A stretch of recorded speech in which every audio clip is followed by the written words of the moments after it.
여러분 안녕하십니까. 누리 PD입니다. 자, 미국이 움직인다. 그리고 부정선거 카르텔을 수사한다. 그리고 대북 송금건을 건드린다. 자, 이런 과정을 거쳐서 이 대한민국 대통령이 돼버리고만 이재명을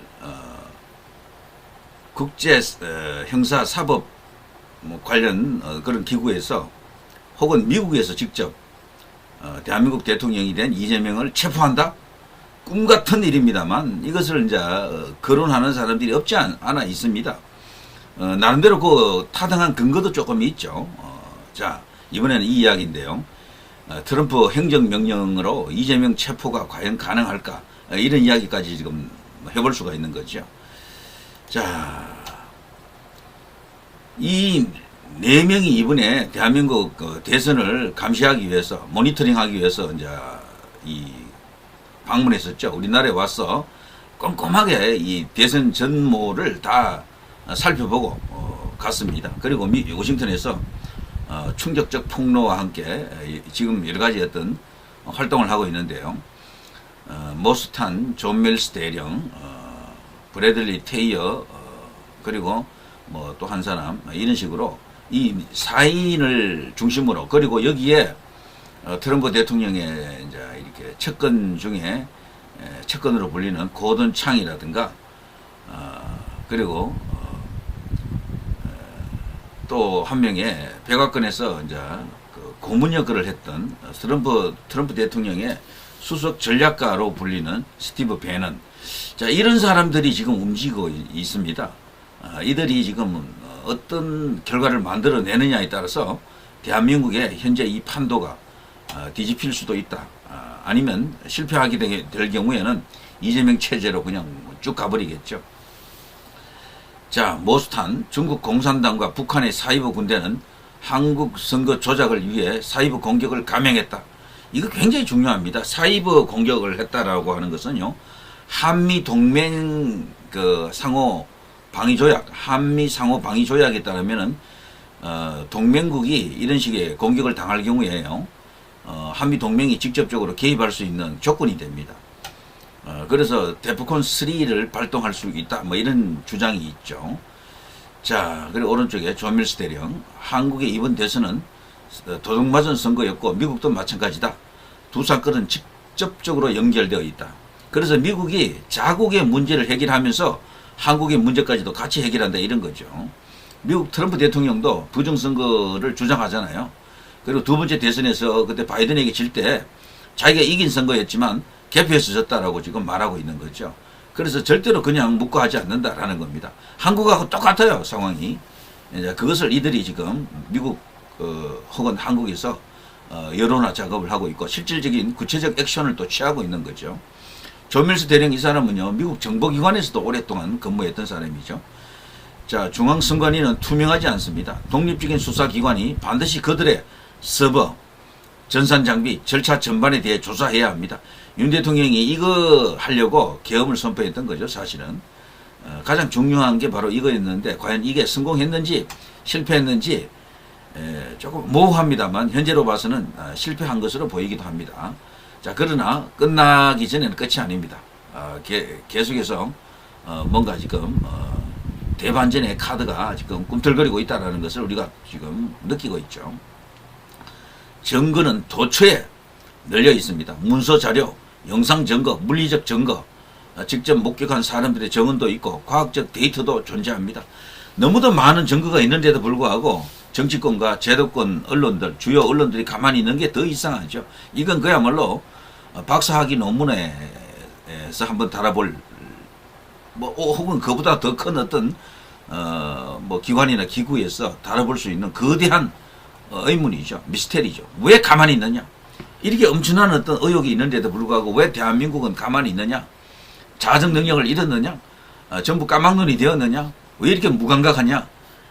그 많은 집단, 그 많은 어떤 정치인들, 그 많은 언론인들이 전부 돈 먹었다라고 보기는 어렵습니다. 그건 불가능해요. 그런데도 왜 이렇게 조용하냐? 이 이제 의문과 미스테리를 풀어야 됩니다. 물론 각자 생각하는 이것 때문이다, 저것 때문이다 많이 있습니다. 저도 그런 이야기를 여러 번 했고요. 그러나 정답은 아직 모릅니다. 조금 가봐야 돼요. 자, 미국 법무부, 미국과 전 세계 선거 부정 의혹 조사를 시작했다. 와, 박수 칩시다. 이거 건순할 TV에서는 그 가짜 뉴스를 말하지 않거든요. 이분이 동아일보 논설 위원으로 있다가 정년 퇴직한 분이고, 이분은 뭐 초지일관 어떤 지향을 갖고 뭐 대한민국의 애국적 관점을 이렇게 관철하기 위해서 노력하시는 분이다. 여기서 이제 이렇게 말을 하게 되면 이건 정규 뉴스로 이제 보셔도 됩니다. 자, 미국 법무부가 움직이고 있다. 트럼프 대통령이 다 아는 겁니다. 그러니까 모든 보고가 다 들어갔어요. 정보기관을 통해서도 들어갔고, 그리고 또 비정보기관을 통해서도 지금 들어갔고요. 그리고 사적 네트워크를 통해서 또 트럼프 대통령에게 이런 모든 보고가 들어갔다라고 보고 있습니다. 자, 저는 이 조사를 시작으로 이제 본격적으로 부정선거, 중국이 이제 배후가 되는, 중국이 진원지가 되겠죠. 시진핑, 왕훈인, 이 이제 부정선거 카르텔 라인이 붕괴될 수도 있다라는 희망을 이제 키울 수가 있습니다. 자, 이런 이야기가 지금 인터넷에 지금 떠돌고 있습니다. 그리고 상당한 설득력이 있다라고 생각될 수도 있는데요. 미국 FBI가 미국 상원 의장의 지시를 받아서 한국 선관위와 6.3 총선에 대해 압수수색 및 강제조사를 실시한다. 윤석열 대통령께서 요청하신 한미방위조약 수정 3조에 의거하여 미국이 부정선거 및 관련자 강제 구인 조사를 한다. 이에 불응시 한미상호방위조약 위반으로 미국으로 압송되고 한 달 내로 연방 판결을 받게 된다. 이거는 궁극적 희망회로죠. 사실은 이렇게 될 가능성이 조금은 있지만 당장 이렇게 미국이 하기는 어렵습니다. 왜냐하면 이게 주권이 서로 이제 다른 주권 국가끼리 뭐 여러 가지 어떤 내정 간섭, 주권 침해 이런 이슈도 생기기 때문에, 그리고 한쪽이 일방적으로 당하지 않거든요. 상대가 아무리 강해도 이쪽도 저항을 하기 때문에 진짜 이런 뭐 카드를 들고 미국이 움직이게 되면은 이재명은 100% 시진핑하고 쫙 붙어가지고 다른 어떤 식으로 반격을 할 겁니다. 대항을 할 것이라고요. 물론 그럴 경우에도 결국 최종적 승리는 트럼프 대통령과 함께 뜻을 같이 하는 애국 세력이 될 것이지만, 아무튼 이 과정이 바로 이어지기는 어렵지 않겠나, 저는 그렇게 보고 있습니다.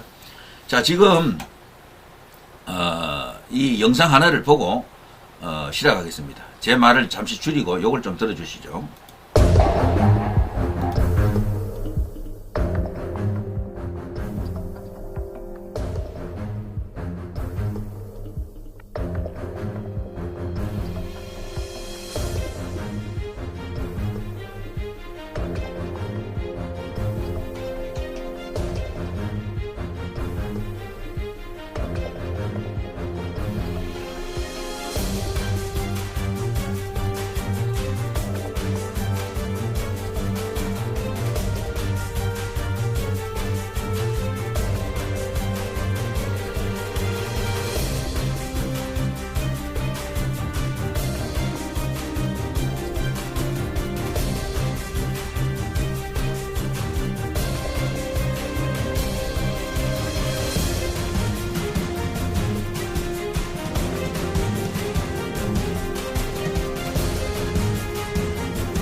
자, 김용현 전 장관의 메시지가 다시 주목받고 있다.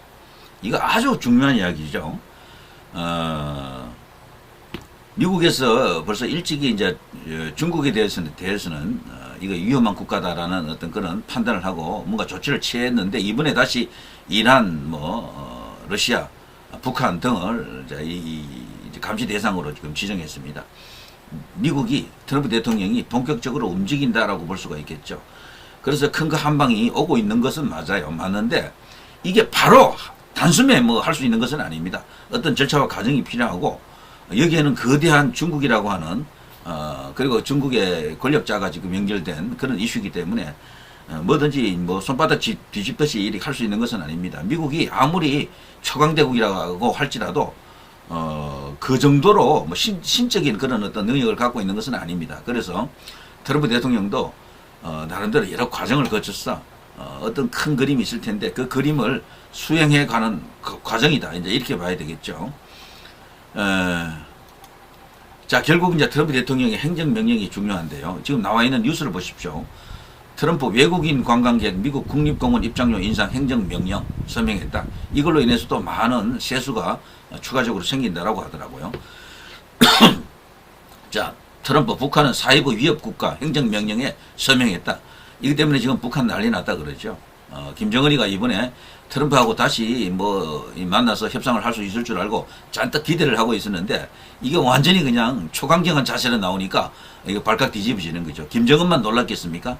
이재명도 지금 오줌 질질 지릴 것으로 생각이 됩니다. 자, 북한은 사이버 안보 위협국이다. 이거 얼마나 중요한 이야기입니까? 자, 트럼프의 원정 관련 4대 행정명령, 미국 경쟁력 회복 길잡이가 될 것이다. 미국 법원 트럼프 난민 신청 차단 행정명령은 불법. 미국도 지금 난리 났습니다. 트럼프로 인해서 이 미국 주도의 세계 질서를 바로 세우려고 하는 그런 노력과 함께 트럼프를 막으려고 하는 세력도 만만치가 않죠. 미국 안에. 자, 어쨌거나 지금 이런 행정명령이 터지자 북한이 지금 이런 반응을 보이고 있죠. 북한의 반응을 보면 이렇습니다.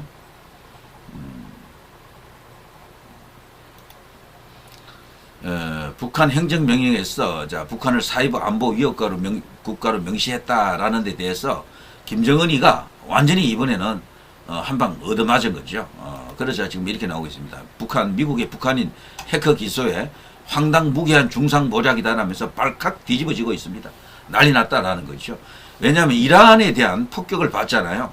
B2 스텔스 폭격기가 무려 7대가 가가지고요. 무려 14발의 벙커버스트를 투하시켜가지고 핵시설을 그냥 무력화시켰죠. 이란은 뭐 피해가 없었다라고 떠들지만 그건 가짜 뉴스입니다. 그거는 그들이 개소리고요.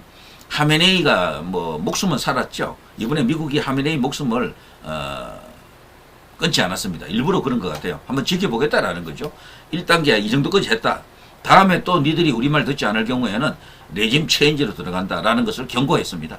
하메네이가 그 미국 앞에 완전히 굴복을 해버리게 되면은 이란 안에서 자신의 지지 기반이 붕괴됩니다. 그래서 큰 소리를 치는 겁니다. 헛소리죠, 그게. 자, 그것처럼요. 김정은도 지금 벌벌 떨 수밖에 없습니다. 미국이 본격적으로 개입하게 되면 김정은도 날릴 수가 있어요. 벙커버스터의 위력도 대단하지만 미국은 그 밖에 다른 수단도 많거든요. 그래서 김정은이 평소에 가장 무서워하는 게 미국의 B2 스텔스다라는 말이 옛날부터 있었어요. 그리고 미국은 이번에 이란을 폭격할 때 얼마나 주도 면밀하게 이제 이 작전을 짰는가 하면요. 성동격수입니다. B2 스텔스가 미주리에서 지금 미주리 이제 그 미 공군기지에서 날아가가지고요. 처음에는 태평양을 가로질러서 괌으로 갔죠, 괌으로. 그래서 이란으로 가지 않고 괌으로 가는 것을 보고 B2 스텔스가 이번에 이란으로 가지 않는 것으로 초기에는 다들 이제 생각했죠. 그런데 그와 동시에 몰래 비밀리에 7대의 B2 스텔스가 이란으로 날아간 겁니다. 이 양동작전인데 일종의 성동격수죠. 여기에 이란도 전혀 간파하지 못하고 속수무책으로 당했죠. 그러니까 미국이라는 나라가 대단한 겁니다. 그런 식으로. 자, 이런 인물들이 예전에도 뉴스에 한번 나왔죠. 엄청나게 해킹을 통해서 비트코인 같은 이런 암호화폐, 가상화폐를 훔쳐가고 거기다가 이제 미국의 국가 기밀, 세계 각국의 주요한 그 산업 시설이라든가 거기에 이제 이렇게 뭐 포함되는 여러 가지 기밀들이 있을 겁니다. 중요한 기술 이런 것들 그리고 이제 군사 안보 기밀 이런 것들을 훔쳐가는 그런 해커들이죠. 북한의 해커들은 실력이 굉장히 뛰어나다 그래요. 우리나라에 이런 해커가 과연 있는지 저는 의문스럽습니다. 국가 하나가 정상적으로 운영되자면 이런 해커도 있어야 되거든요. 세계에서 가장 많은 해커가 있는 것은 중국 약 10만 명 정도 된다 그러더라고요. 근데 해커의 수준이 가장 높은 나라는 미국이라 그래요. 근데 북한도 만만치 않다라고 합니다. 약 10,000명 가까운 이런 어떤 부대가 있다 그러는데 그 중에서도 정예 중에 정예가 이런 특급 해커가 되어가지고 김정은을 위해서 달러벌이를 하고 있고 코인벌이를 하는 거죠. 그리고 각종 여러 가지 사이버 테러를 지금 자행하고 있는 겁니다. 이런 것이 이번에 백일화에 드러났고 미국이 움직이고 있는 겁니다. 북한만을 이렇게 조사하겠습니까? 중국에 대한 조사, 한국에 대한 조사까지 다 이루어진다라고 이제 보는 거죠. 트럼프 대통령이 집권하고 났어요. 최근에 나온 행정명령만 보더라도 벌써 수십 건이 됐더라고요. 쭉 제가 보니까요. 온갖 것 다 행정명령으로 다 이렇게 하고 있습니다. 일종의 법이죠, 이게. 물론 법보다는 하위 개념입니다. 법하고 충돌이 될 경우에는 이 행정명령이 취소가 됩니다. 무효가 되는데, 그렇지만 그거 법적 어떤 간섭을 피해가지고 대통령이 할 수 있는 권한 안에서 이 행정명령을 발동시키는 겁니다. 이런 면에서 볼 때 대한민국 대통령보다도 미국 대통령이 더 권한이 센 거죠. 행정명령, 이것은 물론 대통령도 우리나라 대통령도 대통령령이 있지만 이런 식으로 행정명령 혹은 대통령령을 많이 이렇게 발동시키기가 어렵습니다. 특히 예민한 문제, 정치적 쟁점이 되는 것을 우리나라 대통령이 그것을 대통령령으로 해결한 경우를 잘 못 봤습니다. 그런데 미국 트럼프 대통령은 이걸 적극적으로 활용하는 거죠. 여기 보면요, 160 국가 사이버 보안 강화를 위한 선택적 노력 유지 및 행정명령 13694 및 행정명령 14144 개정, 이런 것들이 나오는 겁니다. 예, 이거 굉장히 중요한 이야기고요.